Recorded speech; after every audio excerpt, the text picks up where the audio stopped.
Okay, good evening, everyone. I'd like to call to order this Committee of the Whole meeting of the Council of the Town of Saugeen Shores and welcome everybody to the Council chambers this evening. We're very glad you're here. First item is disclosures of pecuniary interest and nature thereof, and I'll ask any member if they have any pecuniary interest with anything on the agenda they would like to declare at this time. Being none, of course, you can declare a pecuniary interest anytime if you need to. We have no additions, deletions, or amendments. We have no open forum this evening. So that moves us right on to item 5, delegations. And we have 3 delegations this evening. And I would just remind the delegations before we call them up that our delegations are 10 minutes. And if you run up against the 10-minute timeline, I'll just gently remind you that you have reached that point and ask you to wrap it up. But with that said, we can move on to our first delegation, which is from Terry Ackerman, and he's here to talk to us about no parking on Lambert Lane. Mr. Ackerman, come up, make sure to push the blue button there when you start so we can hear you. Can you hear me fine? I'm just setting my stopwatch.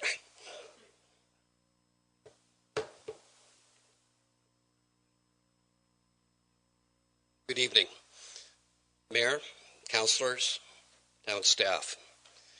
My name is Terry Ackerman, and I'm here tonight on behalf of the 8 property owners on Lambert Lane who are directly affected by the recent decision by the town staff to implement the Lambert Lane portion of Bylaw 512013. Schedule B of the bylaw listed 75 streets, roads, and lanes in which parking was either totally or partially prohibited. Lambert Lane was one of the 14 lanes in which lane parking was totally prohibited. A budget of $25,000 was allocated at that time to install new no parking street signs in the town. In 2013, staff decided the bylaw would be implemented on an as-needed basis. Our position is that a total ban on lane parking is not needed on Lambert Lane. It is also our position that if the committee should decide to permit the implementation of the bylaw and the proposed 15-minute parking restriction on Lambert Lane, then the property owner should be entitled to compensation for the loss of decks, buildings, patios, fences, mature trees and hedges, and for the construction of driveway parking. Prior to the 2013 bylaw, parking was permitted on the west side, the lake side, of Lambert Lane. The new bylaw prohibited on-lane parking on both the east and the west side. Of the 18 properties on Lambert Lane, 8 of the properties have no driveway parking and are directly affected by the proposed implementation of the bylaw. The owners of these properties have been parking on the lake side of the lane for 40, 80, and in one case over 100 years. So parking is a long-standing issue on this lane. Prior to passing the bylaw, the town placed a general notice in the local newspaper advising residents of the pending parking changes. The town website also had information on the planned parking changes. To our knowledge, no public meeting was held to discuss the bylaw or its implications for the property owners in Lambert Lane. As seasonal residents, none of the affected property owners had a subscription to the local newspaper, nor did they have reason to check the town website in the off-season. The town did contact a very limited number of interested parties about the pending parking changes, and amendments were made to the bylaw after discussions with these interested parties.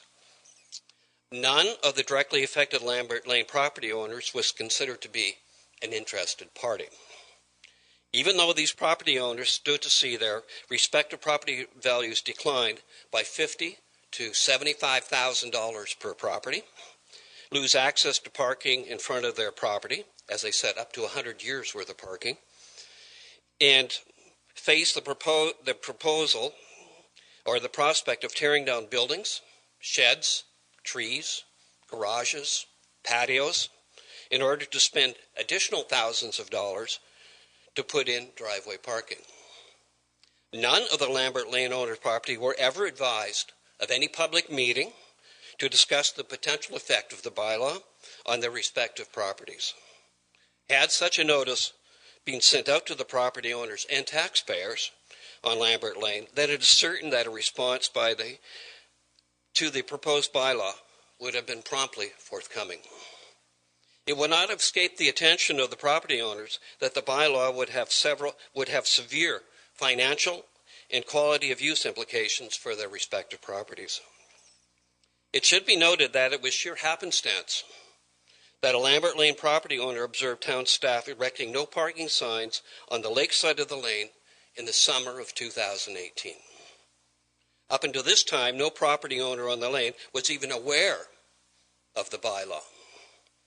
A meeting was hastily called in the summer of 2018 by town staff and town councillors to discuss the parking alternatives to Lambert Lane. Once again, property owners were not advised of the meeting that was held on August 17th, 2018. The property owners only became aware of the meeting when the minutes of the meeting were sent out to the property owners on August 23rd of that year. It begs the question as to why the town had the resources to send out the meeting minutes for August 17th meeting, but did not endeavor to advise the property owners of the meeting itself. This lack of due process and transparency and consultation is troubling to the property owners. Equally concerning is the fact that while the Lambert Lane property owners received several notifications regarding the reconstruction of the lane in 2017 and 2018, no indication was given in these notices that parking would be totally prohibited on the lane following the reconstruction. Once again, the town missed a prime opportunity to actively engage the property owners in a discussion on the parking situation on Lambert Lane. I would now like to discuss the rationale for the parking ban on Lambert Lane. The town has suggested the rationale for the parking ban is one of safety. Emergency vehicles need the proper space to traverse the lane in case of an emergency. Lambert Lane is approximately 195 meters in length. The length of the portion of the lane with no driveway parking is 82 meters. It would take a fire truck 14 seconds to traverse that lane at 20 kilometers per hour. By the way, I just drove it. It's actually 13.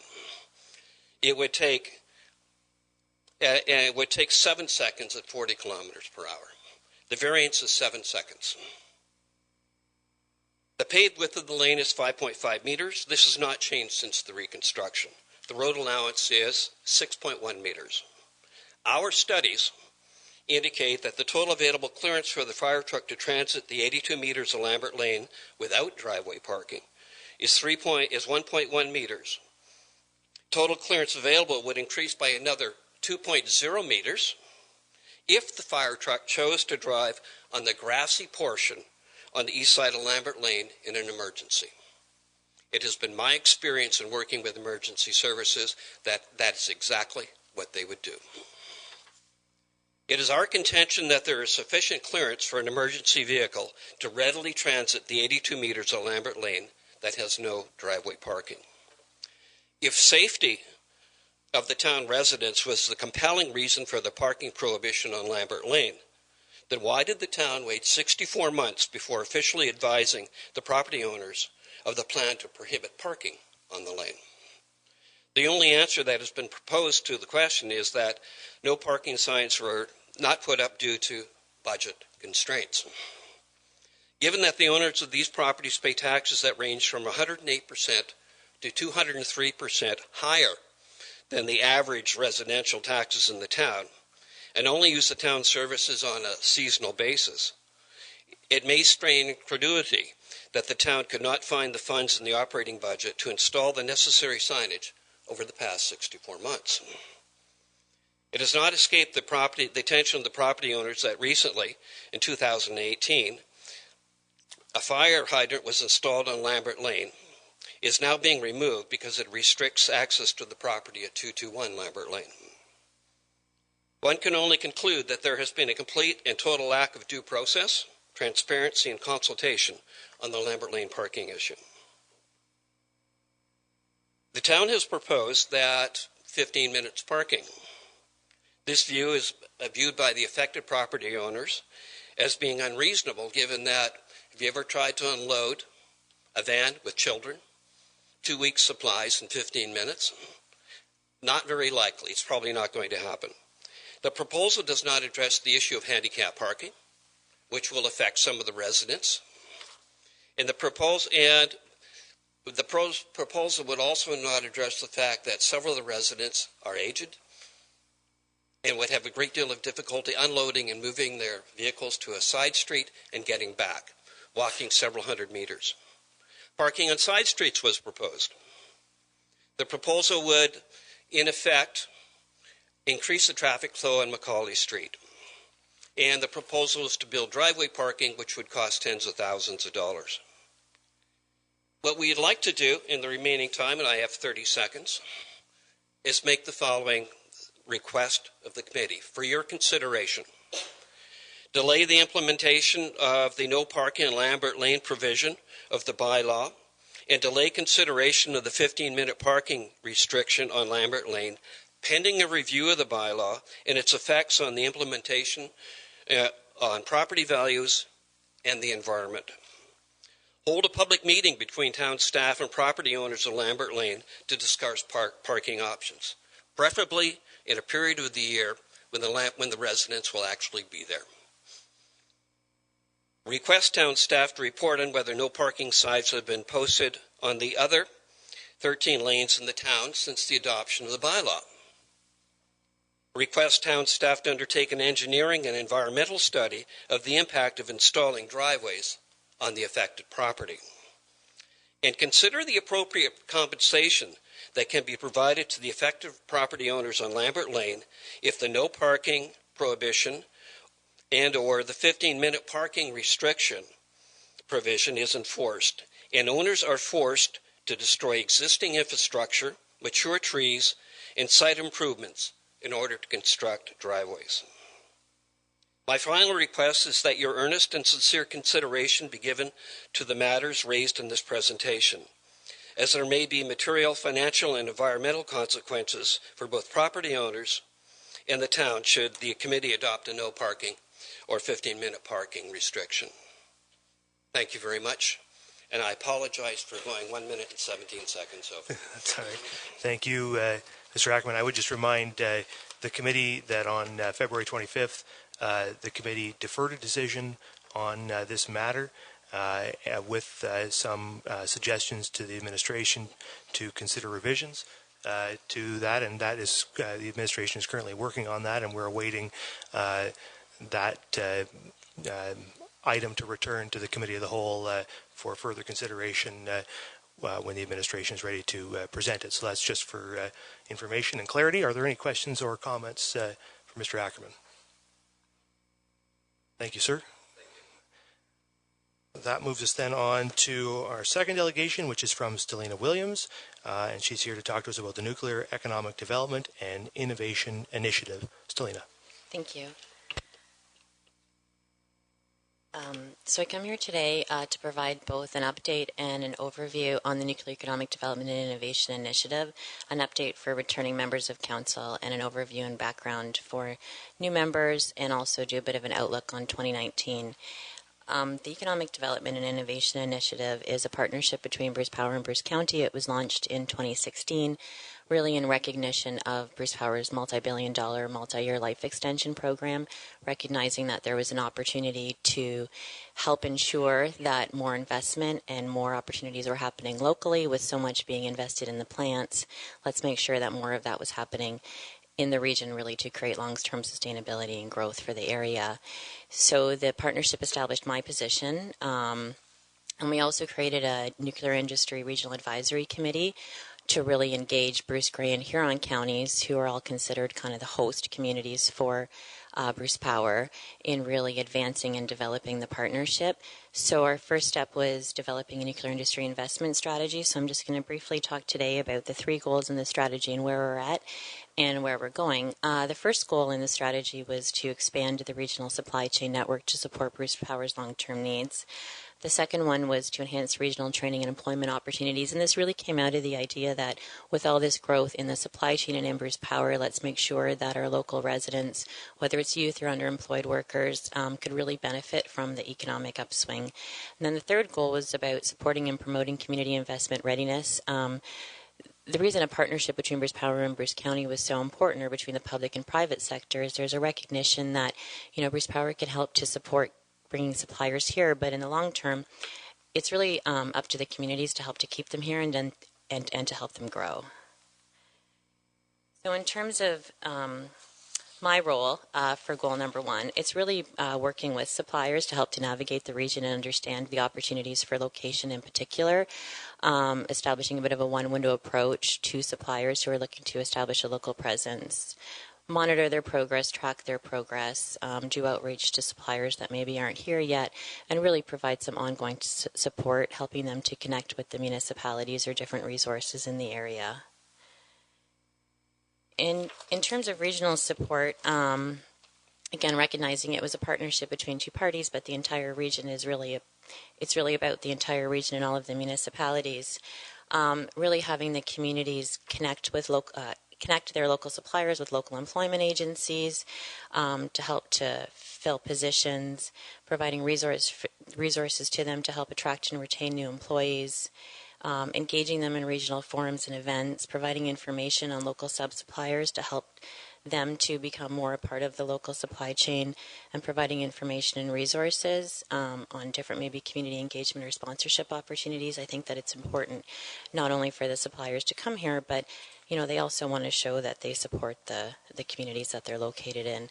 So what we have achieved, I did prepare this as a year-end update, but to date we now have 50 nuclear supply chain companies in the Bruce Grey and Huron counties. We did expand our definition later in the year last year to include sub-suppliers, so those suppliers that are supporting suppliers that are locally, so the broader nuclear supply chain, and also suppliers that aren't necessarily expansions into the area, but that are maybe homegrown businesses but are part of the nuclear supply chain. So we have 250,000 square feet of underutilized space that's been filled. And it's been really great for the area in particular. There's larger facilities that have been secured kind of in the perimeter beyond the 25-kilometer radius of Bruce Power, and these were facilities that had been vacant for a long time, and to see them kind of filled and revitalized has been great for the communities. I'll just briefly touch on the local training action team. Recognizing a need to increase employment and training opportunities locally, we did establish an action team under the Industry Advisory Committee, and they identified kind of 4 goals to enhance it. But we've now evolved that with the announcement of the Skilled Trades Secretariat that will be housed in the Nuclear Innovation Institute. And this is really designed to become a coordinating function to kind of bring together the industry supply needs, the industry demand needs with the community supply, and to really kind of build the necessary awareness, pathways, support, information to help to fill all of the trades and other jobs that are required over the next several years. The third goal around community investment readiness, we did establish a Welcoming Communities Action Team and created a new resident toolkit. And this is really in recognition that with a number of new employees coming to the area, both for Bruce Power but also for the supply chain, to provide kind of a resource for them and for municipalities to be more new resident ready. And we did develop a regional website, greaternuclearenergyarea.ca, which includes like a map of the region. It shows hospitals, schools, municipal links, recreational facilities, and a lot of this kind of also came from, we have a number of companies coming from the U.S. and questions are like, do you have schools in the area? Do you have hospitals? And people didn't understand that, we actually have everything you need. And it's a network of resources available. We also launched couponcountry.ca, which is a free website for companies to post and create coupons, and this is really to help to promote shopping locally in the area. So in terms of municipal readiness, since the launch of the partnership, we've really seen communities or municipalities in Bruce County actively respond to the overall growth. And I did have a bit of a list of all of the things that Saugeen Shores has done. I would suggest that in the past 2 years, like Saugeen Shores has just came out the gates running to not just be ready, but to support the growth as it's happening or in advance of it happening. having the developer story map has been a fantastic resource for me to be able to access information that's available on vacant land or on properties. And kind of in addition to that, anything else that comes available, Jessica sends to me right away. Engaging your development community to understand the growth has been so fantastic to really kind of share that message, because I think that we can all say that this probably happened a little quicker than anyone had really anticipated, and so now the communities are really trying to play catch up to move forward. And so having engaged your development community early in the process has been fantastic. And really acknowledging this initiative and the importance of the nuclear supply chain in your strategic planning. Meeting with the suppliers that are here and really developing those relationships has been so fantastic. And then, looking at the broader economic development needs. So with growth comes the needs for housing and, like workforce and other issues. And so it's been fantastic to see Saugeen Shores take such a leadership role in moving all of this forward. I do have a brief video. It's about 20 seconds. I don't know if I might be able to show it. No? That's all. It's just a quick animation. If you have a link through your tablets, then maybe you could watch it at one point. That's all right. So it's about a 20-second video, and it just talks about growth in the area in terms of jobs created directly and indirectly from suppliers. And a lot of it came from, we had showed it at the summit in November, and a lot of that came from, we have communities that, if you're talking to a developer, or if you're trying to get a business here, or if you're talking about schools or hospitals and growth, looking at past trends and Stats Canada data doesn't tell the story about this area.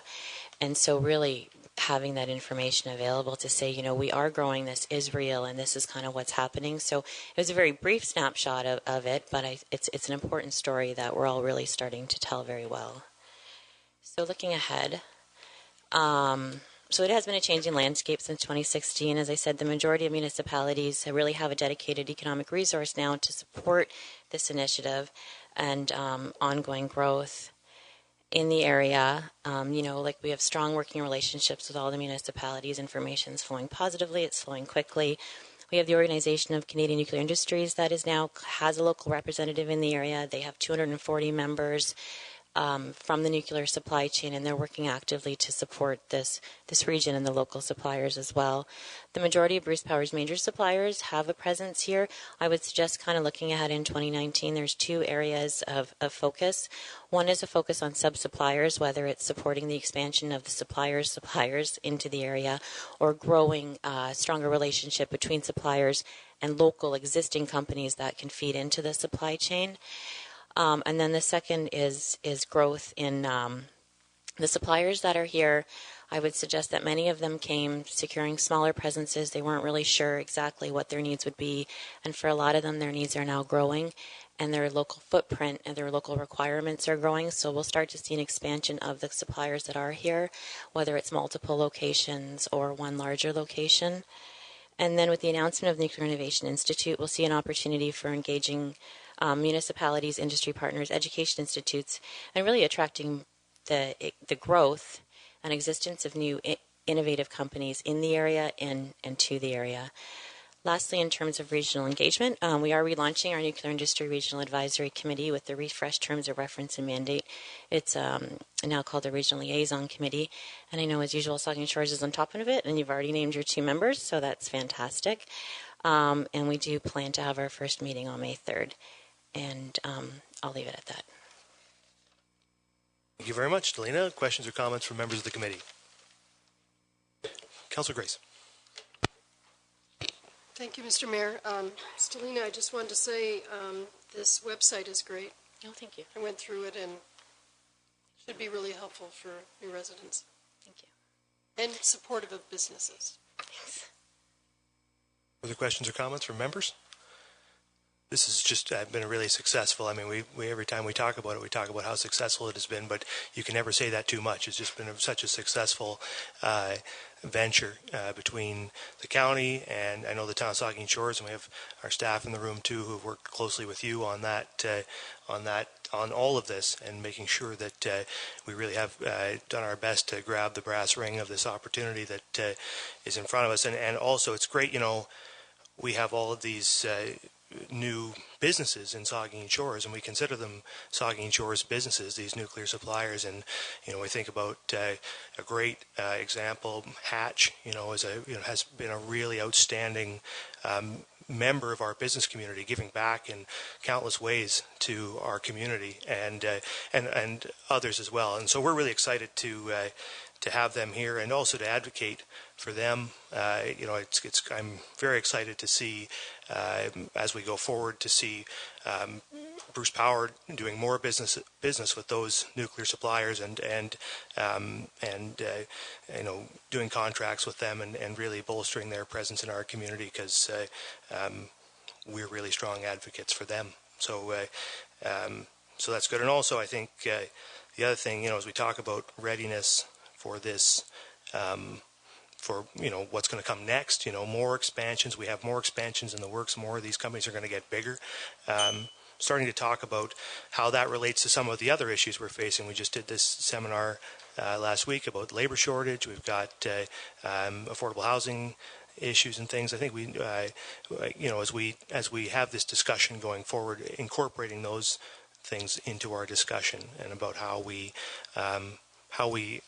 get further down the road of readiness and preparation, so we have all the services and all the things in the community that we need to support all this outstanding growth. So we have a lot of opportunity and a lot of exciting things in front of us, and some things to work on in relation to that. But it's all good stuff, and much of it is due to you and your hard work, Stelina, and your team. So thanks very much. Thank you. Thanks for coming in tonight. So that moves us on to our final delegation, and it's from Joanne Robbins, and she's here to do an update on flea markets and on Pumpkin Fest. Joanne.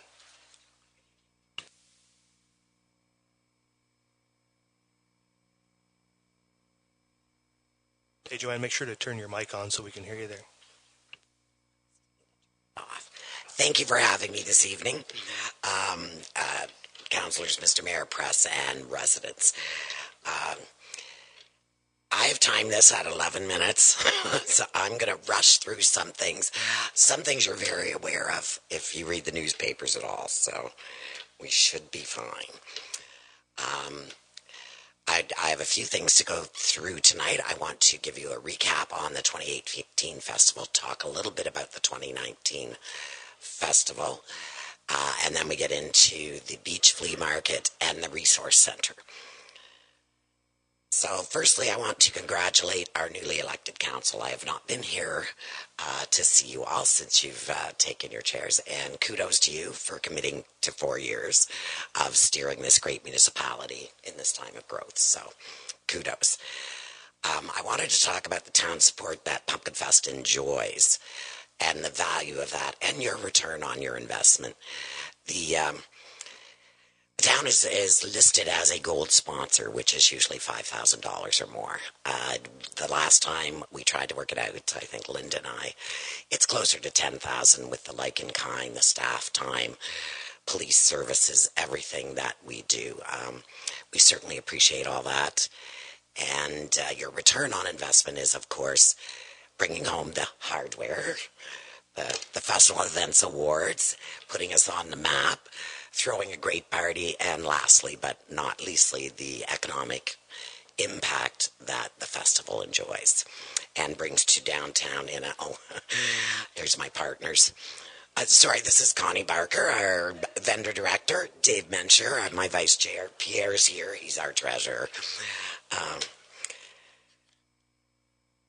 So we encourage suggestions, advice, sit on our advisory boards, join us at a board meeting or any of our meetings. We certainly are open to anything like that. But 2018 was a very successful year with an estimated 30,000 attendees. more pumpkins than any other site in North America. That's pretty big. That includes Europe too, really. They don't have as many as us. I think as a committee, we feel it's successful because we paid all the bills and we managed to put a little bit away in a rainy day reserve or snowy day reserve or whatever you want to call that, and towards growth. Your package includes, and I'll just go over them quickly, the TRIUM report, which is the Tourism Regional Economic Impact Model that shows 3.9 million in visitor spending. It also includes something new we haven't had other years, which is the Environics Analytics Report. This is supplied by RTO 7, and it helps us know who our visitor is, how we can best market to them, and helps us plan for the future. So we're excited about that. The other report that you have is the non-profit community involvement report. Our partnerships are one of the reasons that we're so successful, and the report shows our model for which we have received recognition at Festival Events Ontario this year. We also received 2 other awards, which you've just seen. I want you to note the Community Outreach Award is to the community nonprofit groups and Pumpkin Fest. This belongs to everybody in town. It is not just for Pumpkin Fest to display. This belongs to every single one of you. And thank you. I'm very proud of our community, our volunteers, and the festival that we managed to put on. 2019 status and growth. As you probably know, Pumpkin Fest has become its own separate nonprofit corporation. After 32 years, it was time to leave home and put on our big boy pants. And with aid from the town and some late nights, the Pumpkin Fest Committee, we received not-for-profit status in November of last year, of 2018. I want you to note in our letters patent and our corporation papers that our objective is the establishment and maintenance of a community organization for the purpose of developing and fostering community spirit and such other complementary purposes not inconsistent with these objectives. So this is the description the ministry suggested, and it certainly leaves Pumpkin Fest the latitude to grow, change, and adapt as needed, and not just be a 2-day festival. And this segues nicely into the other things I wanted to bring up tonight that you may not be aware of. As you know, the Port Elgin Tourist Association, PETA, has folded, and they came to Pumpkin Fest and requested that we consider running the flea market this year. After careful consideration, we went over the books and the financial obligations set out to the town. We feel this is very doable. I want to give a little bit of history here, and this Lee Ashton, who has run this thing for 39 years, it's going into its 40th year. Lee Ashton has never missed a Wednesday. I can't swear that kind of commitment, but I think if you see Lee on the street, if you know Lee at all, tell her thank you. My goodness, 40 years. Well, we're into the 40th year, and she is committed to helping us get through this next year. The big difference we're proposing is that instead of paying $500 per week to a private person to, as was done in the past, that money is now donated to a nonprofit group who help us stage the event every Wednesday. I've already got great interest from Breaker Swim Team, the Figure Skating Club, and the Karate Club. So out of 10 weeks, that's 3 that have already approached us. So I don't think it's a problem doing this. It'll be a learning curve. So we ask for your support and understanding as we go through this. We have a good relationship with our local nonprofits and think this is a great opportunity, a win-win for everybody, and gives everybody a little bit of ownership of that flea market. Now, we do understand we set an agreement, which will come to you probably in the next couple weeks, that it's only a year because there is an RFP on the land. We don't know what's going to happen. We certainly understand that and can work with that. And we certainly want to assess this at the end of the season. I will say at the end of the year, because Pumpkin Fest bumps right into that end of season. So we are, should this all go through, May 1st is the volunteer fair, and we will have a booth there for the local nonprofit groups to sign up to run this flea market and receive this $500. Our criteria right now are first local, of course, and then youth. We'd like to see the youth groups take this money home, and certainly we will entertain others. And the next thing I wanted to talk about is another idea we have with the Saugeen Shores Resource Center. It's the Resource Center has been in place over 10 years and was originated with a Trillium grant. The user groups are everything from Huron Shore Run, Grand Fondo, Métis Nations, Pumpkin Fest itself, Marine Heritage are a great partner with us in this resource center. They're all local nonprofits and events who use this equipment, going back to my original statement that Pumpkin Fest belongs to the whole community. We believe so does the equipment. And for us to charge you $5 to rent a chair as a nonprofit group, it's really hard to do. We're all nonprofits. We think the equipment belongs to us all. And having said that, we would like to set up, with Marine Heritage's help, a coalition or a cooperative of the users, the nonprofit groups that use this equipment. And all we're asking for is sweat equity. If you use it, put it back where you found it. If you want to donate another tent. Donnie, maybe someday we'll get your stage. You never know. This may take a little more time, but we certainly have our other strongest group, the Marine Heritage Group, on board for this to do a huge May warehouse cleaning and help us build the criteria for this. I think the idea is that we no longer rent to weddings or things like that. There's companies that do that. This equipment belongs to the local nonprofits for their events and functions. So we need your support on that too. So as you can see, partnerships. This is how Pumpkin Fest has always worked. We like to do a win-win for everybody. We know these are ambitious programs to put in place this year, but we're very confident we can do so. And town support, of course, is crucial, and we hope that will continue. So we're asking everyone to volunteer, send suggestions, ideas, and comments. And do you have any questions? Did I make it? 10 minutes, 30 seconds, Joe. That was well done. Thank you very much. Hopefully I didn't go too fast. No, it was perfectly understandable and well done. We appreciate it very much. And we have a question from Councillor Smith. Yes, Joanne, you're here tonight representing two organizations that have a long-standing history in our community, that of the Flea Market and the Pumpkin Fest, both of which I have personally very fond memories of. You spoke of Lee earlier, and I recall as a child lining up with my quarter to enter the flea market, so certainly some fond memories there.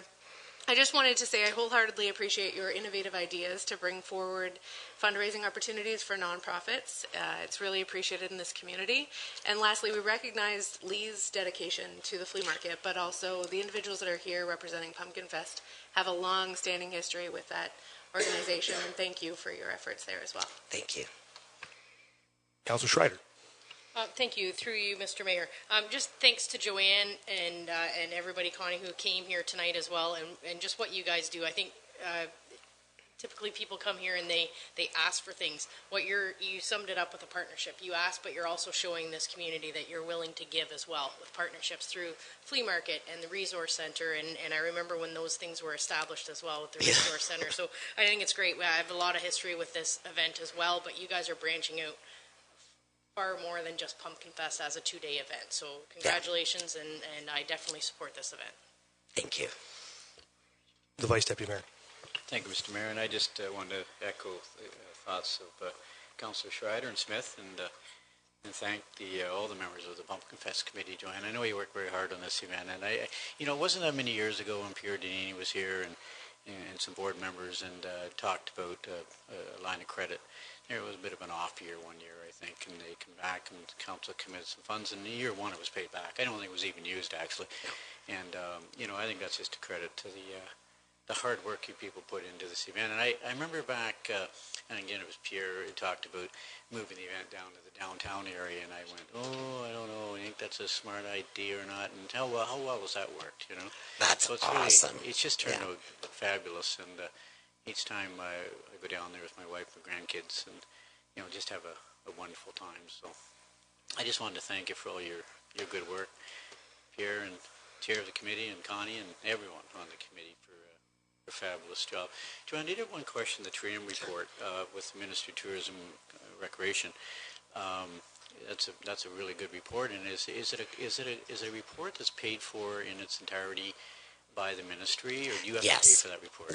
No, I don't have to pay for that. The ministry has that available to you. You input your information. They go through it with you, of course, because they want to make sure that it is a lovely service. They are working on improving it so we can know a little more, but it's fairly accurate, right? Yeah, all the festivals use it. So $3.9 million in economic spin-off from this event. It's pretty incredible. The group of volunteers do tremendous work. So thanks again. Thank you very much. And I'll just remind everybody, May 1st, bring the minor sports out and sign up for one of these weeks. If we get too many, we'll do a lottery or something that will make everybody win. Councillor Mayette. Thank you, Mr. Mayor, and through you, Joanne, congratulations on a great job and the awards. And of course, I'm a Pumpkin Fest supporter. Used to be just in the car show area, but now that it's all together, I certainly make a stop throughout the whole festival. With regards to the flea market, great idea, the sponsorships, and as a member of the Lake Huron Fishing Club executive, I'll take it back to them. I mean, most of them are around my age or maybe even a little older, so we probably qualify as youth still, I think.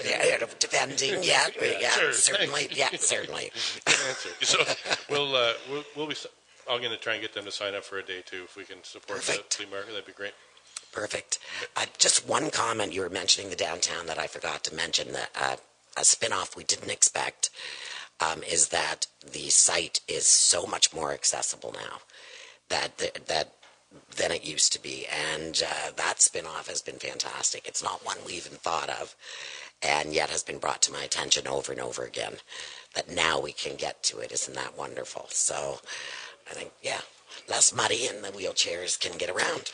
So thank you, everyone. I just had one thing, Joanne, that I wanted to, a comment I wanted to make.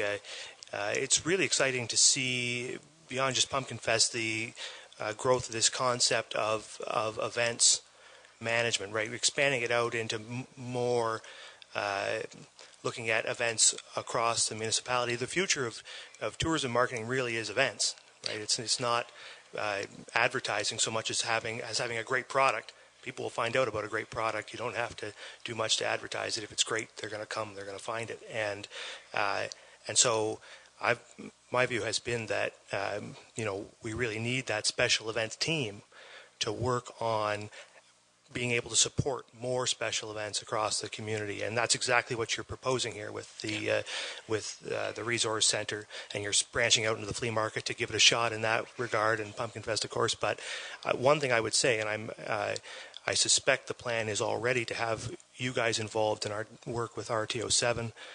We're going to be doing a tourism study here to look at how we're going to be approaching that.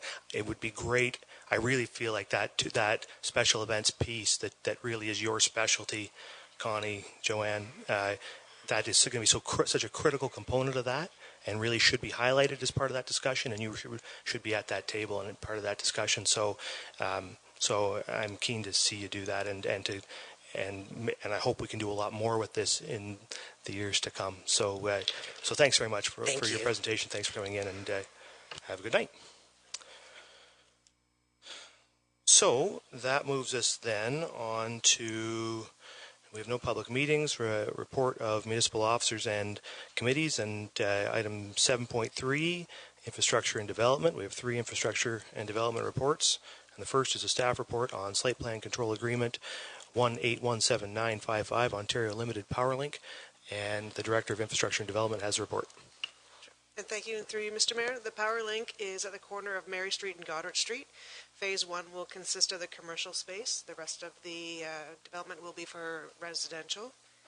In the agreement, Schedule C has all the site-specific requirements. Beyond that, the rest of the agreement is our standard site plan agreement. The site-specific ones include items about time frame to receive the building permit, securities, engineering drawings, landscaping requirements, and the like.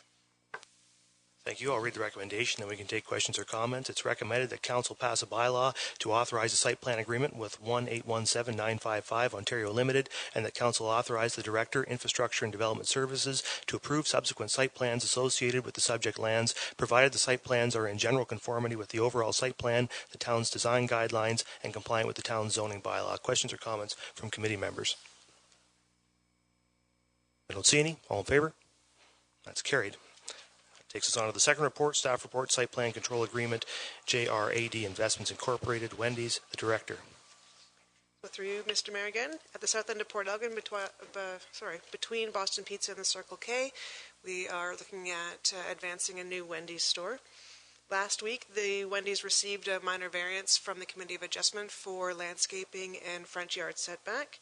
We have now come back with a site plan reviewed by staff that we are all satisfied with, and the site plan agreement can now be signed. The construction will not be able to start until the appeal period from Committee of Adjustment has been completed. So I'll read the I'll read the recommendation. We can take questions or comments. It's recommended that Council pass a bylaw to authorize a site plan agreement with JRAD Investments Incorporated, and that Council authorize the Director, Infrastructure Development Services to approve subsequent site plans associated with the subject lands, provided the site plans are in general conformity with the overall site plan, the town's design guidelines, and compliant with the town's zoning bylaw. Questions or comments from committee members? I would just make one comment of a general nature. So with regard to this one, the Accessibility Advisory Committee made some recommendations which, as you point out in the report, were considered and as part of the site plan agreement. I would like in future to see recommendations from the Accessibility Advisory Committee delivered directly to Council as part of these reports. Those are recommendations from a committee of Council to Council and should be included in these reports. Please. Any further questions or comments? Then all in favor? That's carried. So that moves us then on to a staff report with regard to site plan control agreement for Barry's Construction and Installation Limited. The Director. Through you, so Barry's on Elgin Street near Arlington has been recently rezoned to allow for 4 townhouse developments, and this is the agreement to build those such units. Thank you. Then the recommendation is that Council pass a bylaw to authorize a site plan agreement with Barry's Construction and Installation Limited. Questions or comments? Being none, all in favor? That's carried. That moves us on. I said initially there were 3, but there's actually 4 when I turn the page. And the fourth one is a staff report with regard to Barry's Construction Model Home Agreement. The Director. Thank you, and through you, Mr. Mayor. So Barry's the model home. Currently the site is under a pre-servicing agreement, so by doing a model home they may construct the foundations for their models before the asphalt plants open, which is the next step that they need to clear securities. It's one of the pieces that Development Services is working on to advance and cash flow with our developers to make sure that building continues at a pace required to meet the growth that we're working with. So we have a recommendation that Council pass a bylaw to enter into a model home agreement with Barry's Construction and Installation Limited. Are there questions or comments from members? Being none, all in favor? That's carried. So let's give me a second to get back here. That moves us then on to Community Services and Parks and Recreation, item 7.4, and we have a staff report for a special event on the Fairy Lake Trail, and Lisa Billing, the Supervisor of Recreation, will provide the report. Thank you. I am just asking this evening if we could remove the no bicycle posting for Fairy Lake Trail to host a special event in June as part of our Bike Month activities. We'd like to just bring an event to Southampton that includes a bike rodeo and bike maintenance clinic and supports the work that we've been doing with cycling. And then subsequently that we allow the Director of Community Services or designate to allow that to be to happen if a special event request comes in through the special event process. Thank you. So I have a recommendation, then we can take questions or comments. It's recommended that Council authorize the sign designating Fairy Lake as a no bicycle trail be removed for a special event on June 11, 2019, and further that Council enable the Director of Community Services or designate to approve requests for use of bicycles on pedestrian-only posted paths for the purposes of approved special events. Questions or comments from the committee? The Deputy Mayor. Thank you, Mr. Mayor. Through you, this was a very contentious issue when we discussed whether we put signs up or not, whether we were to allow bikes, and it came up that we weren't. I hope that if we do this, we put out ample public notice to let everybody know this. I'm sure that as soon as somebody goes to walk down there, not knowing, and the bikes go riding through, because there are a couple narrow spots that the public is aware, just to save a lot of hassle and phone calls. Supervisor? Through you, Mr. Mayor, we will certainly make sure the event is well posted and that signage is up well in advance of the event in order to make sure people are aware of what's happening on the trail. Thank you. Further questions or comments from members? Seeing none, all in favor? That's carried. So then we have, under item 7.7, 2 items for Committee of the Whole information. If there's any questions or comments on any of those, I don't see any. There's item 8, reports of municipal councilors policy, which is you'll see a report from me, which is there for your information. And then that moves us on then to a report of department heads, and we have 5 reports, and the first one is an information report on a healthcare update, and we'll turn it over to the CAO. Yeah, thank you very much, Mr. Mayor. We've got 2 items on the report tonight, and this is our second report on healthcare in a short period of time. The first one I'll give you an update on, and that's related to a upcoming agreement that we're about to sign with a new doctor in our community that will be coming to work as a full-time emergency room physician. And as you know, I've reported in previous reports, the ER is fully staffed now, and it's staffed using locums, people that come in on a short-term basis, and having another full-time doctor in our community really anchors our ability, our community's ability to have full-time ER coverage. And ER is critical, as you can be aware, or as you are aware, but I also comment that our emergency room actually also, for many people, walks in as an urgent care center, and so it's got that dual role. So we're very excited, and the recruitment has occurred through the Saugeen Shores, Municipality of Kincardine, and Bruce Power Physician Recruitment Committee, and Councillor Smith and I sit on that, and formally the Vice Deputy Mayor sat on it. And so that recruitment is imminent. We expect that our next council meeting will be asking your permission for the Mayor and Clerk to execute that agreement. The other part of the report, and I'll be introducing our guests in just a minute, is an update on the VON. And the VON in our community, I'm not going to take your presentation. Sherry has a long history, a critical member of our community. Sherry and I have been working with the goal of increasing access to our residents and visitors for, since my first day here almost, so at least over almost 3 years. And Sherry and I speak regularly on the phone. We met in person for the first time a month or 2 ago with the Mayor. Sherry's home base is in Peterborough, so she covers a wide area, and she's up just for her presentation and then be heading back to other duties. So I'm going to introduce her. She's got some a wonderful presentation with some, I think you'll find a very exciting news for us. So Sherry Comerford is the Director, Nurse Practitioner, Professional Practice for the Victorian Order of Nurses, and she has a presentation. It's not in your package, but she's going to take us through it, and I'm delighted that she's here tonight. So thank you very much, Sherry. Okay. Thank you so much, Mayor and Council, staff, and residents for allowing me this time. today. Colleen Fowler, who is a resident and our VON nurse practitioner here in the town, was going to be here, but unfortunately she had a family emergency, so you're stuck with me. So I'm just going to give you a little bit of an overview about VON in general and about nurse practitioners, just to try and help you understand what the role is, and then hopefully share some very good news. So looking at, well, I love this old picture. VON has been around for a long time, even longer than me, which is saying something. At least some days I feel like I've been around over 120 years. So as I said, we're going to talk a little bit about what the future holds. VON, as many of you may know, is Canada's longest standing not-for-profit charitable organization. VON invented home care, and we're very, very proud of that.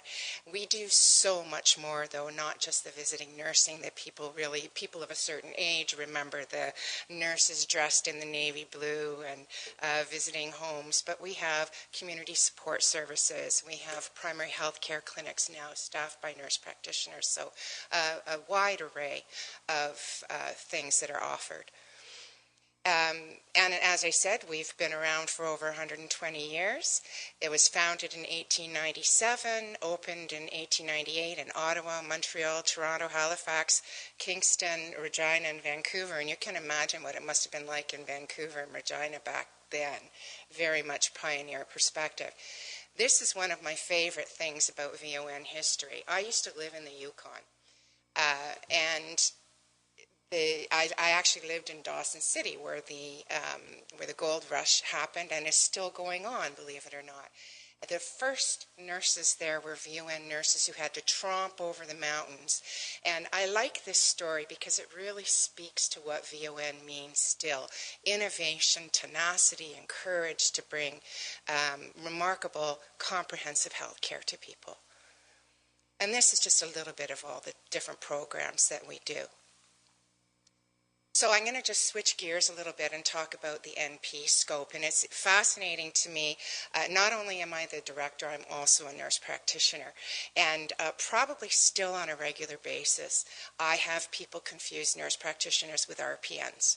Now, I've worked with many wonderful RPNs, but we're not RPNs. We are actually advanced practice nurses. So you have to be a registered nurse first and then go through this advanced practice education. We can assess, diagnose, order diagnostic tests, prescribe, and the education to do so is very intense. When I first graduated, we actually had a little list of things, medications and tests that we could order, and every year through a lot of advocacy and lobbying, we've been able to expand the scope. So, for instance, in 2017, the scope was expanded to include prescribing controlled drugs and substances. That presents a whole different challenge, as any physicians could certainly tell you, and we've got the opioid crisis that we're dealing with across the board. So certainly nurse practitioners are confronted with those challenges, but I like to think that we're also learning to be some of the best prescribers around, because we have that history of the physicians and all the wonderful knowledge that they can give us about that. Soon, we hope within the next 6 months to a year, we may have CT and MRI added to our scope. They are governed by the College of Nurses of Ontario, and you can find nurse practitioners in primary health care, acute care, long-term care, mental health, across the board, really. What I'm going to talk about is primary health care.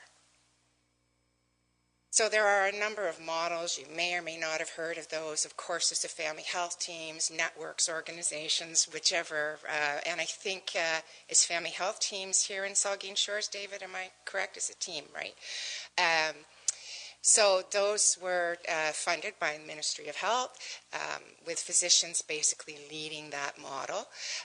They are paid by a capitation model. It's $1,500 per patient per year, and then they get additional bonuses based on certain screening. For example, any of the female patients who qualify for Pap tests, if a physician has 80% of those qualifying patients, their bonus is based on that, and it will decrease or increase exponentially. They also can bill for certain things. So it's a fairly complicated method. It's much more lucrative than billing was. So it's a much nicer thing for them to have for their quality of life. In fact, when I was a brand new nurse practitioner, I did a little study with the physicians in Peterborough that I was working with, looking at their quality of life. And once a nurse practitioner, it was specific to nurse practitioners, but I was talking about nurse practitioners and the capitation model, and they all said across the board that their quality of life had improved dramatically with that change. So now we're getting more family practice physicians into healthcare, which is a good thing. We also have nurse practitioner-led clinics, which are, again, funded by the ministry. They're multidisciplinary teams. In this case, they're led by nurse practitioners. We have community health centers. A good example of that, sort of up in this neck of the woods, is in Markdale, a wonderful CHC there. And again, that's a multidisciplinary team, lovely model because it's across the board. What I'm going to talk about here is the standalone NP clinics. We also have LIN-funded things and independent practice. So looking a little bit more at the standalone NP clinics, this particular model you'll sometimes hear referred to as nursing stations. I avoid that term because it's not accurate at all. The funding does predate all these other models that I've talked about. Late 90s, early 2000s, lots of people didn't have access to health care. So this was the ministry's way to try and get primary health care for people in partnership with municipalities. So the funding is not very robust. It includes the salary benefits and a little bit of overhead, about 16% of the baseline funding. So, you know, you do some cowboy math and you can see that comes nowhere near to even covering the cost of a clerk, for example. It's an outdated model, presents some funding challenges, but it also, one of the pluses is it really does facilitate very strong partnerships with community stakeholders or municipalities such as yourselves. VON has 13 Ministry of Health and Long-Term Care contracts across Ontario, and I've just listed there for your information the various sites, and Saugeen Shores is certainly one of them. Usually nurse practitioners have very complex patients with multiple comorbidities. Often we find that the patient may have lost a healthcare provider for some reason or another. Sometimes there's addiction problems, that kind of thing. So they can be fairly challenging patients. This funding also includes a collaborating physician stipend. So when that nurse practitioner hits the end of her scope, or when, you know, sometimes it's just nice to be able to collaborate with somebody and talk about a case. A lot of these nurse practitioners are sort of standalone, isolated, so they sort of have that person in their back pocket, which is lovely.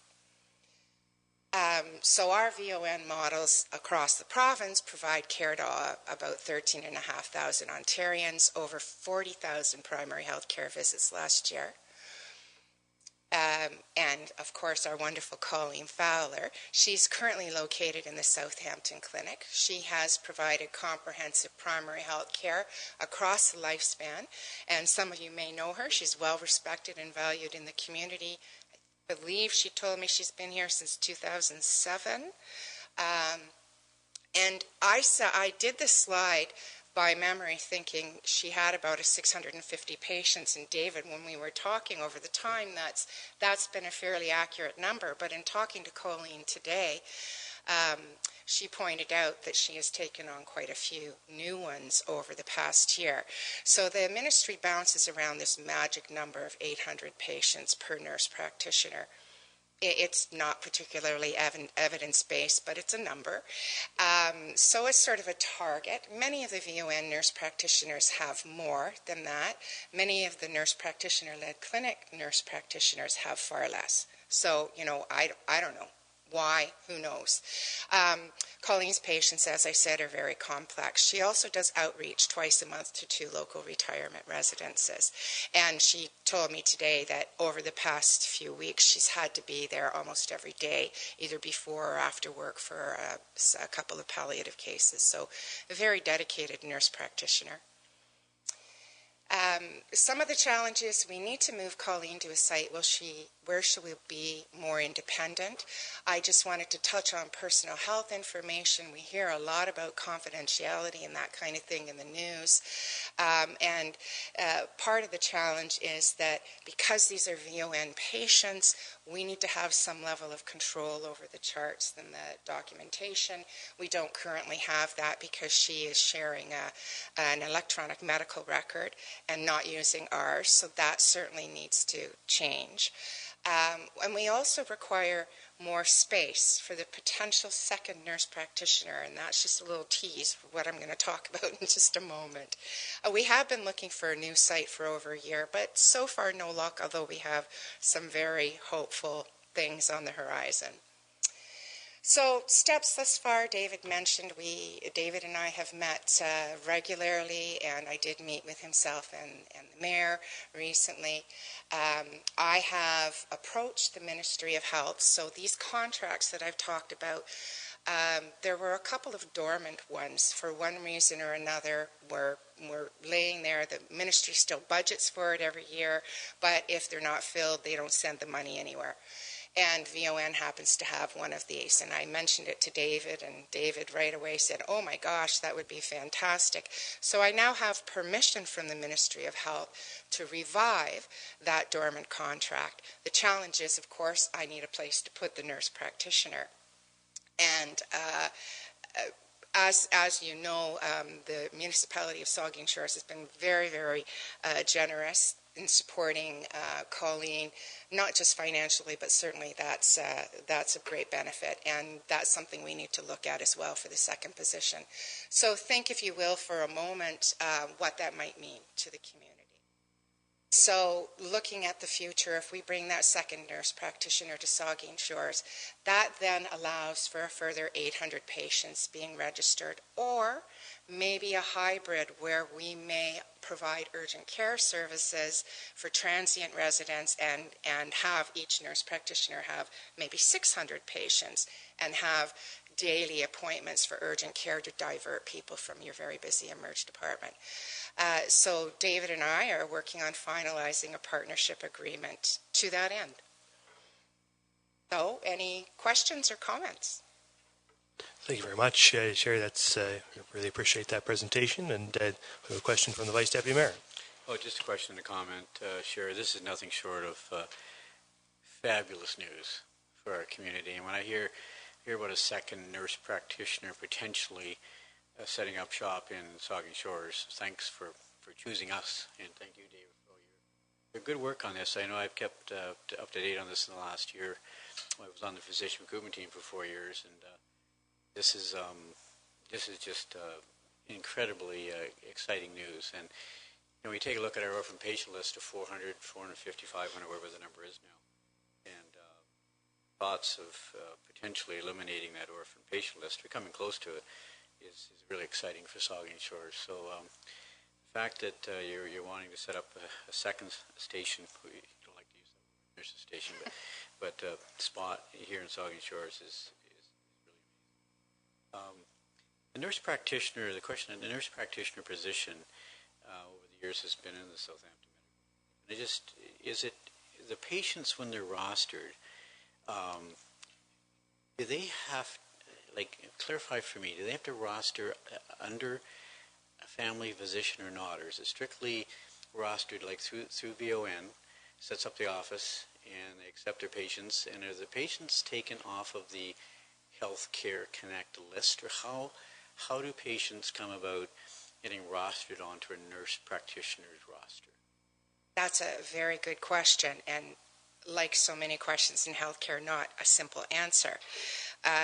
Nurse practitioners do not roster. Rostering refers to the OHIP card, and so physicians' payment and whatnot is all directly related to the OHIP card. So where a patient is rostered is also related to that. So one of the negative side effects from that is that nurse practitioner work is largely invisible because everything that we measure, colorectal screening, Pap screening, et cetera, is all connected to the person's health card. And so you're not going to be able to say Sherry Comerford, nurse practitioner, has screened 1,000 patients in the past year for cervical cancer, for example. So in saying that, they do come off the Healthcare Connect list. It requires some very good communication between the nurse practitioner and the patient. One of the dangers inherent in not having that upfront conversation with the patient is that they'll double doctor. They'll go to the nurse practitioner and they'll get a doctor too, and they keep, one in one pocket and one in the other. That's dangerous for patients and very dangerous for the practitioner as well. It creates liability issues. So it's clear communication and making them understand this is not a bridge or a stopgap until you get a real doctor. This is your primary provider. If you prefer to wait for a physician, that's great. We're not going to get offended, but that's the way it is. But you mentioned right at the beginning, Sherry, that $1,500. I think you mentioned $1,500. Now, I don't want to get into the weeds here with the costing, but $1,500 per patient per year. Is that you mentioned that number right at the beginning of your presentation? Yeah. Does that $1,500 then end up with the nurse practitioner to pay all their expenses? No. No. So there is no funding other than that contract that comes from the ministry. So I'll give you an example. Colleen Fowler's contract off the top of my head. Usually each of the nurse practitioner contracts has a base amount of about $89,200, $203, I think. Then they get about 20% for benefits over top of that. And then they get about 16% of the $89,200 for overhead. Over the past few years, the ministry has also provided increased amount for recruitment and retention. It's a very simple budget that you receive from the ministry, but very inflexible. So if I spend more than the budget line for the salary, and I haven't spent half of the money for overhead, I still have to send that overhead money back at the end of the year. So it's really narrow what the funding is and challenging. In closing, Mr. Mayor, I think hopefully I speak on behalf of all the councils. This is just it's wonderful news, and thank you so much for choosing Saugeen Shores. We hope this all works out. Further questions or comments from members? Councillor Smith.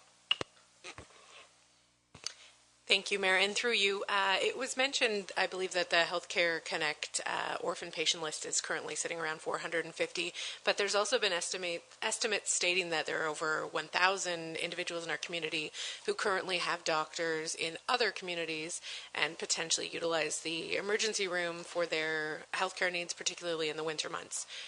So I just don't want to have anyone watching or anyone here tonight confused about the orphan patient list and what that means. It seems like a relatively low number, but our physician recruitment committee continues to actively advocate for the needs of our healthcare system, and I think this is a fantastic addition. I echo your sentiments, and thank you, Sherry, for being here this evening and sharing this good news with us.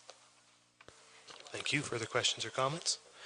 I think just, well, thanks again for coming in, and certainly what my colleagues have said, I agree with. And what's really exciting, we've got the orphan patient list, which is an important component, but what's different and exciting about the VON approach is this opportunity to service a group of people in our community who aren't generally serviced, to this point, which is those transient people who come to our community. We have a lot of transient people in our community every year who are away from their physician or maybe don't have a physician but need one, and in order to provide a healthcare opportunity for them, that's a huge opportunity and will be a great benefit for our community. So it's a really exciting thing, as everyone has said. Thanks to the CAO and to yourself for your work on it, and I know that we're going to come up with a space solution to make this happen and pull the trigger on it and get these 2 nurse practitioners up and running in our community. So thank you very much.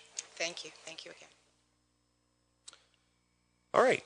So that moves us then on to our second information report, which is a communications update, and the communications specialist, Laura Moscow, and I assume has the report.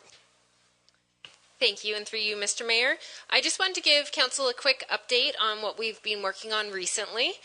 So we've been working really hard to standardize our brand to create a really recognizable, consistent image for the town. And we're also ensuring that we have processes in place to help communicate effectively and use our communication tools to the best of our abilities. As you're all aware, we recently launched the town's new website a month ago today, actually. And just last week, we introduced the community to Ross. For anyone who hasn't had a chance to meet Ross, he's the star of our new informational animated video series, and he is a resident of Saugeen Shores. So last week, Ross sat down with our treasurer, Dan, and they had a conversation about the municipal budget. Ross is very, very curious about municipal everything. And so you can learn along with Ross on our YouTube channel. We also... Ross isn't going to speak tonight. We also have some exciting items coming up in 2019, including a social media strategy and an engagement strategy.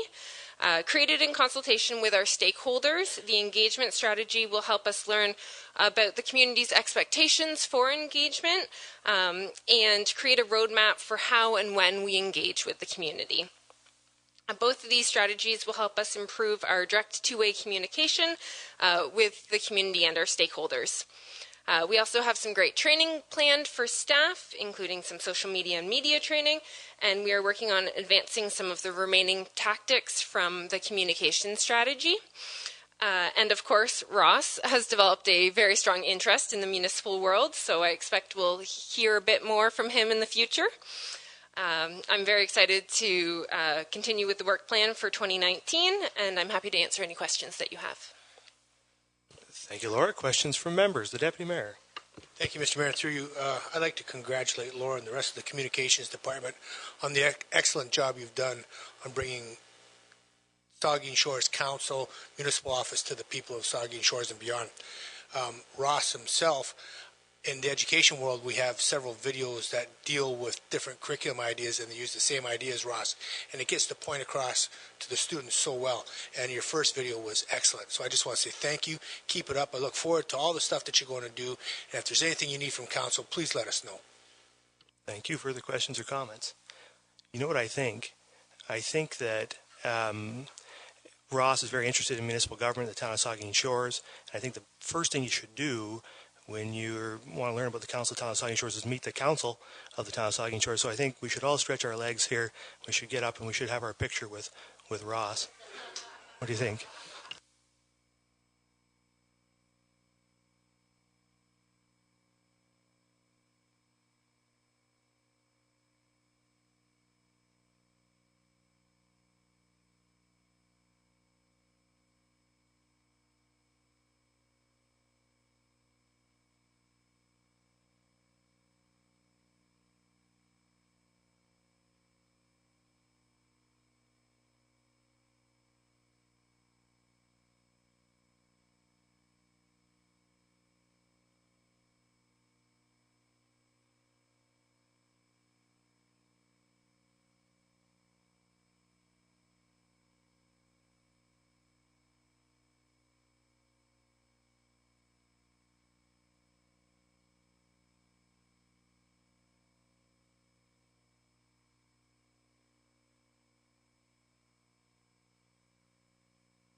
Yeah. Thank you very much. Thank you very much, Laura. And I agree that you've done a tremendous amount of work and great work. And this is really innovative stuff and exciting stuff for the town. And as the Deputy Mayor said, whatever council can do in future to support the continuation of that work, by all means, I know you will let us know. But thank you very much. So that moves us then on to the third report, information report on the Transportation Master Plan update and the Director of Infrastructure. Thank you, and through you, Mr. Mayor, the Class EA process continues on the Transportation Master Plan with the release of the engagement results. This report is available for the public on our website now, and anybody can take a look at it. We will continue with our studies with the consultant, and our communication plan involves hopefully a touch point meeting with the a committee of council that we're working with, that special stakeholder group. And then in August, there will be a formal information night. And then in December, the final report will come back to council in a public meeting. Thank you. Questions or comments to the director? Councillor Grace. Thank you, Mr. Mayor. Amanda, thank you for the report. It was really interesting. And I was really impressed with all of the comments and glad that you included them, because that, you know, seeing those individual comments is really important. Is it possible for people to still send comments in if they wish? Is that? Through the background information collection period has been wrapped up, and they're now working on coming up with alternatives. So when we come back to the residents in August, that's when they'll be able to put input on what we've come up with alternatives for the plan. So we're now at the move forward instead of more comments on the existing. Further questions or comments for the director? No? Thank you very much for this update, and we'll look forward to seeing the next installment of information on that. That moves us on to information report number 4, the 2019 annual road maintenance contract. Do you have any comments to that one? Are there questions or comments from the members?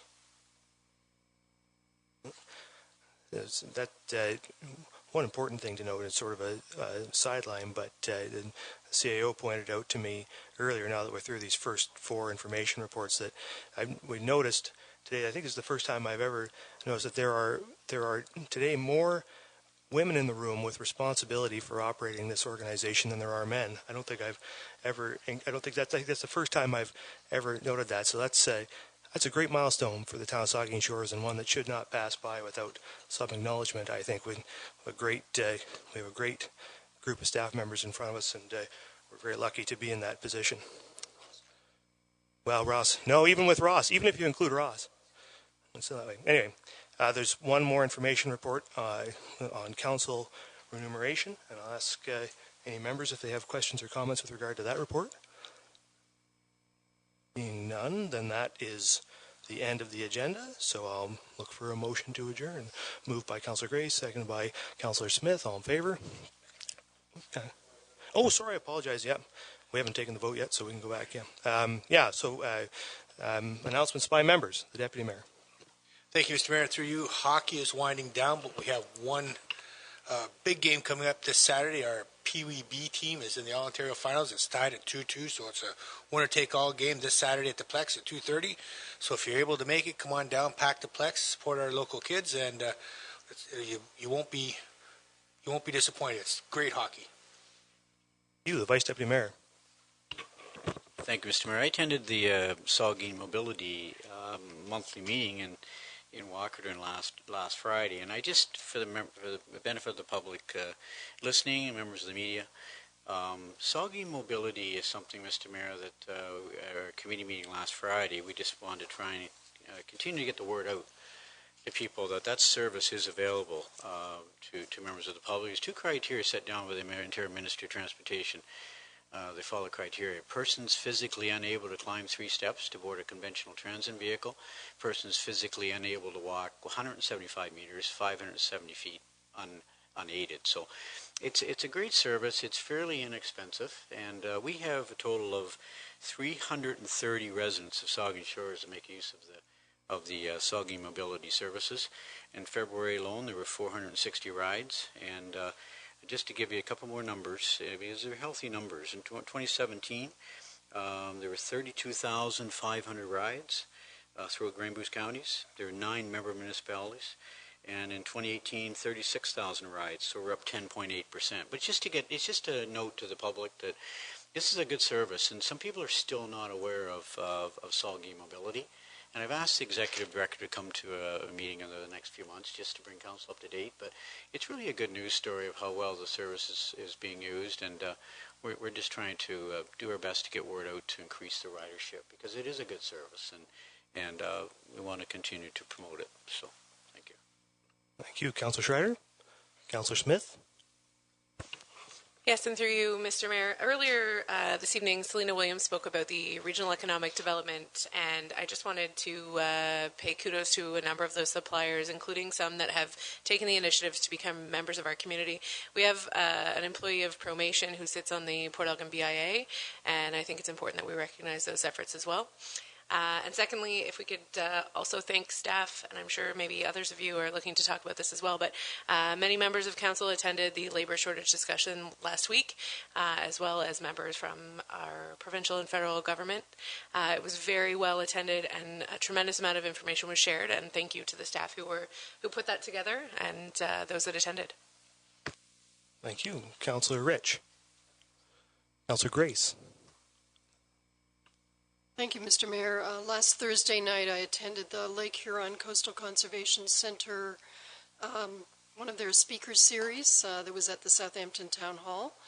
It was very informative, really well attended, and you know, there are so many important issues that are were brought up then, and one of the big issues was the effect of climate change. A report that was publicized actually, I think, last Wednesday. A report from the States, but involving the Great Lakes, said that our Great Lakes area is predicted to be the hardest hit area, region in North America by climate change and warming. And so it was a great event. This is a great association, and if people are interested, they should check out their website, Lake Huron Coastal Conservation Center. Thanks.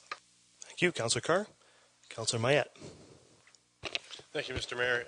Well, I guess yes, I had a couple of events that I attended this past week. It was a busy week. I was actually over at the Owen Sound, actually it's the Grey Bruce Regional Health Center. And I'd never been there before. It's a beautiful building. I was there twice for 2 different meetings, and both of them were kind of connected. The first one was the Ontario Association of Police Service Board meetings, which was a quarterly meeting that we held.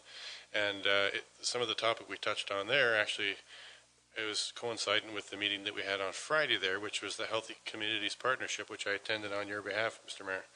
And that was a very interesting meeting that brought together a lot of the social service providers in the area, and it's to do with the mandate that has been given to the police service to promote or to actually take a lead role in a community safety plan, which we, as the police board and the police service, are obliged to bring forward by January 1st of 2020. So this year we'll be working a lot on that. But this collaboration effect between all sorts of the service providers, from healthcare to mental health to social services. The United Way was there, which is another organization that I touch with. And it was great. It's great to see everybody paddling in the same direction and getting the boat moving forward. And certainly the chief was very pleased to see that he wasn't in this alone. That he's got a lot of help, and it's going to be a great thing for our community, and hopefully a great thing for those people who especially need those services. So, thank you. Thanks for that, and thank you for attending that event on my behalf. This is the first council meeting that we've had since the passing of Bruce Fenton, former fire chief of the town of Saugeen Shores, and I did not want to let this meeting pass without recognizing him here at council. Bruce was a long-standing member of the Saugeen Shores Fire Department, an outstanding member of that fire department, and an outstanding chief of our fire service, and he will be missed by the entire community. I also wanted to mention that yesterday I had the privilege of attending and speaking at the Legion Port Elgin Legion, the Zone Convention of Legions in our region, an outstanding organization for our community and communities all over the zone, and we were very grateful to have them do their zone convention in Port Elgin this year. And one other thing that I wanted to mention, and I'm hoping maybe at our next council meeting we'll get the technology together to show this, but on Friday I attended a video launch at St. Joseph's School, of this really outstanding video. Many of you may have already seen it on social media as the Norwegian artists, and it's a video called Tie Our Spirits. And really just sort of demonstrates the incredible talent of those kids at that school. I'm hoping to show it at council because I think we really should see it here. But I think if you haven't seen it, make sure to get on YouTube and look it up and see it because it's really exceptional. So with that, now I will take a motion to adjourn. I think it's already been moved by Councillor Grace and Councillor Smith. All in favor? Thank you very much. We will reconvene at 10 after the hour.